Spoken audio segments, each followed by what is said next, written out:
A Supreme Court decision just got turned into clickbait, and if you believe the wrong version of it, you could make a carry mistake in New York this week. Quick question before we continue. Are you subscribed? Because what I'm about to explain could keep you out of serious trouble. Hit that button now. All right, let's talk about the headline you clicked. 8-1 Supreme Court shattered, 2026 gun law changes hit New York instantly this week. I'm going to be straight with you. A lot of people online are blending different stories together. They're taking one real Supreme Court vote, mixing it with a different case the court plans to hear, and then claiming New York's rules changed instantly this week. That makes for an exciting thumbnail. But it can also get regular people into legal trouble. So in this video, we're doing this the smart way. I'll tell you what the 8-1 actually refers to, what it does and does not change, why 2026 is still a huge year, and what you should do right now if you live in New York or travel there. Here's what just happened in plain English. When people say 8-1 Supreme Court gun decision, they are usually talking about a real case called United States versus Rahimi. That decision was 8-1. But it was not a case about New York permits. It was about a federal law that stops certain people, under certain domestic violence restraining orders, from having guns. That's important because it tells us something about how the Supreme Court is thinking. But it does not flip New York's carry rules overnight, not by itself. And now this is where it gets interesting. At the same time, the Supreme Court is lining up major gun rights cases for the 2025-2026 term. Some of those cases deal with where you can carry, including private property that's open to the public. That topic matters a lot for New York, because New York's biggest fights since Bruin are not just, can you get a permit, but where are you allowed to carry once you have it? So the real story is not instant New York change this week. The real story is this. The Supreme Court is building the next rulebook, and New York is one of the states that could feel it the most when the decisions drop. Let me break it down for you in a way you can actually use. First thing, why 8-1 matters, even if it's not a New York permit case. Most people think the Supreme Court is either totally pro-gun or totally anti-gun. But the truth is, it depends on the exact law and the exact facts. The 8-1 decision people talk about showed something big. The court is not just rubber stamping every challenge. They can still uphold certain gun restrictions, especially if the government can point to older laws in American history that look similar. That's not me making a political point. That's a reality point. So if you are sitting there thinking, in 2026, the Supreme Court is going to delete all gun laws, slow down. That's a fantasy. The court has been more complicated than that. Here's the part that shocked me when I saw how people were spinning this online. Some channels act like an 8-1 decision means gun rights won big. Others act like it means gun rights lost big. But the honest takeaway is different.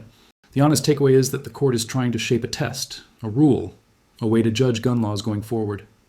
And that matters because that test affects what happens in lower courts, including courts reviewing New York's carry restrictions. Second thing, the real New York battle is not just permits anymore. If you're not from New York, you might think the whole issue is simply getting a permit is hard. That is part of it, sure. But after the Supreme Court's Bruin decision, New York didn't just shrug and say, okay, anyone can carry anywhere. Instead, the fight moved to something else, location rules. In other words, even if you have a license, the next question is, where can you actually carry? And that question is where people get hurt, legally. Because you can be a good person with a license and still catch a serious charge if you walk into the wrong place while carrying. And it's easy to do by accident. Let me give you a simple scenario. Imagine you're a New York resident with a carry license. You're not looking for trouble. You're just living your life. You stop at a coffee shop on the way home. It's privately owned. It's open to the public. There's no metal detector, no gun-free zone sign on the door. Nothing. You walk in. Now here's the trap. Depending on what your state law says and how courts interpret it, the default rule might be you can carry unless the owner tells you not to. Or the default rule might be you can't carry unless the owner gave permission. Those are opposite rules, and they create opposite outcomes. And that is exactly why the private property carry issue is such a big deal for 2026. Because if the Supreme Court sets a nationwide rule about what states can do with that kind of default ban, it could force changes in states that copied that idea. So if you want the real headline, it's this. The Supreme Court is about to decide cases that could reshape the where you can carry map across the country. And New York is right in the middle of that type of fight. Third thing, what people mean when they say 2026 changes and why the timing matters. You've probably seen the phrase 2026 gun law changes everywhere lately. That is not random. Here's why you keep hearing 2026. When the Supreme Court takes a case, it usually hears arguments months later. Then it takes time to write the decision, then the decision drops. And in a big case, the impact can be immediate in courts and in enforcement, even if the state tries to resist. So creators love to say 2026 changes because it sounds like a countdown clock. It builds hype. But here's what most people get wrong. They think that because a case is being heard in 2026, the law changed today. No, a case being heard is not the same as a case being decided. And this is where people get hurt, especially in a place like New York, where the rules are strict and where I didn't know does not usually save you. The dangerous moment is what I call the confusion window. Now, the confusion window is when a big case is moving through courts and social media is screaming, you can carry now, or you can't carry anywhere. And most people don't know what's real. The confusion window is when good people get jammed up. So my goal for you is simple. You stay out of the confusion window. You don't become the example. If you're finding this helpful, imagine what you'll learn in my next video about the 5 words that protect you when cops ask about your gun. Subscribe so you don't miss it. Fourth thing, what instantly this week could mean in real life without pretending a new ruling happened. Let's address the instantly this week part. If there is not a new Supreme Court decision this week that rewrote New York law, what could realistically hit instantly for New York gun owners? 3 things can hit instantly, even when the Supreme Court didn't change your local statute overnight. Number 1, confusion can hit instantly. If you carry based on a viral clip, you can instantly walk into a place you shouldn't. That's an instant problem. Number 2, enforcement priorities can hit instantly. Even without a new law, police departments and prosecutors can change how aggressively they enforce certain carry rules, especially during high-profile news cycles. You might not feel that until the day you have contact with law enforcement. Number 3, your personal risk can hit instantly if you travel. New York is a state where visitors often misunderstand the rules. People cross into New York with a lawful setup from another state and assume it carries over. Then they get a rude wake-up call. And that's why even a non-change week matters. Because the biggest danger isn't always a new statute. The biggest danger is a bad assumption. Let me give you another hypothetical example to explain this. You're from a different state, you have a carry permit there, you're used to walking into most stores while carrying.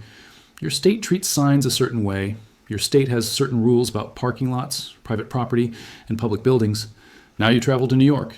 You assume it's basically the same. That assumption is the mistake. Even if you're trying to do everything right, you could end up in a restricted location. And if you think, I'll just explain it, you may find out too late that the law doesn't care what you meant. 5th thing, the New York mistakes I see over and over and how to avoid them. I'm going to walk you through the biggest mistakes people make. Not to scare you, to keep you safe. Mistake number 1, thinking a carry license means you're safe everywhere. A carry license is not a magic shield. In strict states, your biggest legal risk is location rules, not the gun itself. Mistake number 2, assuming no sign means yes. In some places, a no-gun sign is required to make it illegal. In other places, the law can treat private property differently.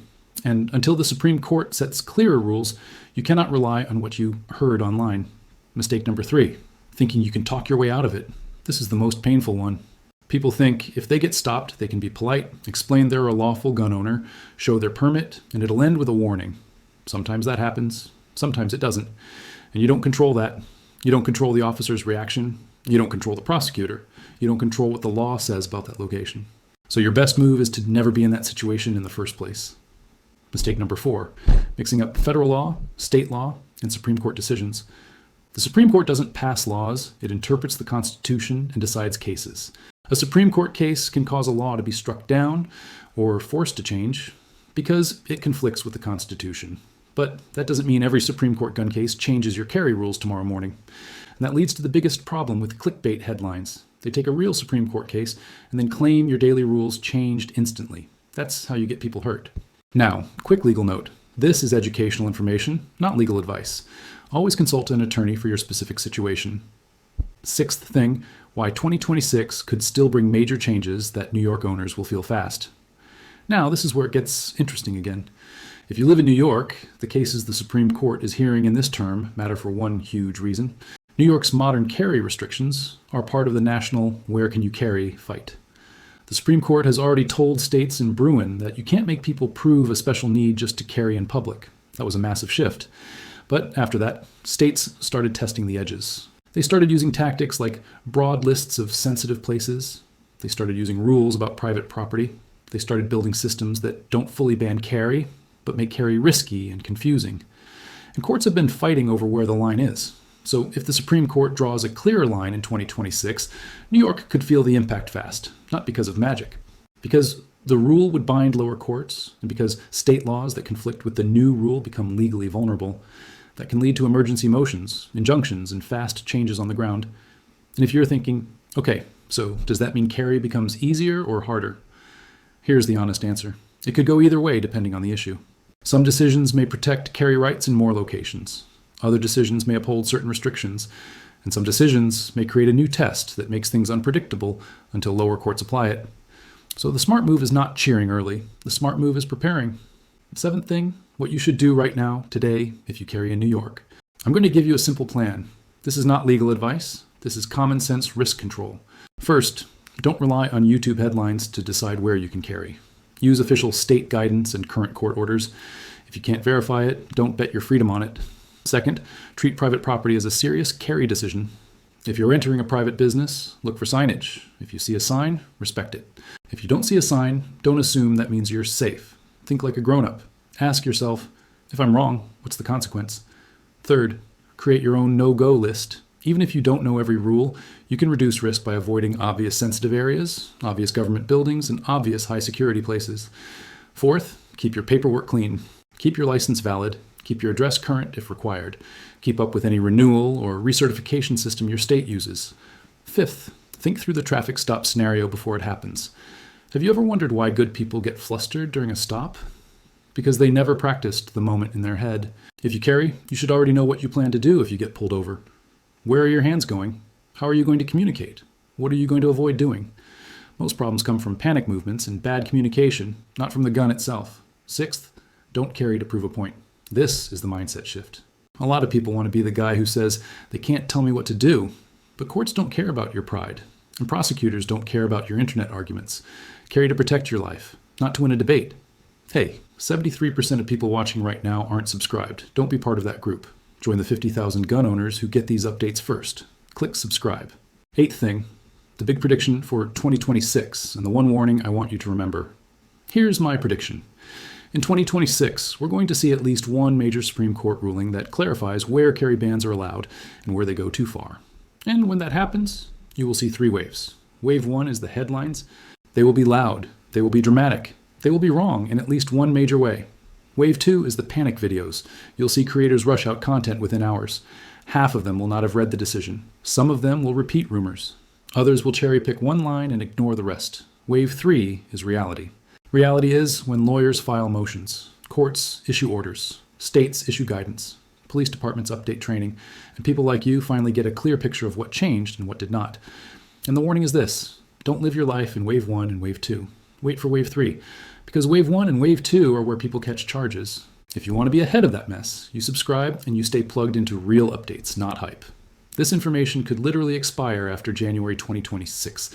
Subscribe now, because the next video explains exactly what you need to do before that deadline hits. Now let's close this out. The key takeaway is simple. The 8-1 Supreme Court gun decision people talk about is real, but it doesn't instantly rewrite New York carry law this week.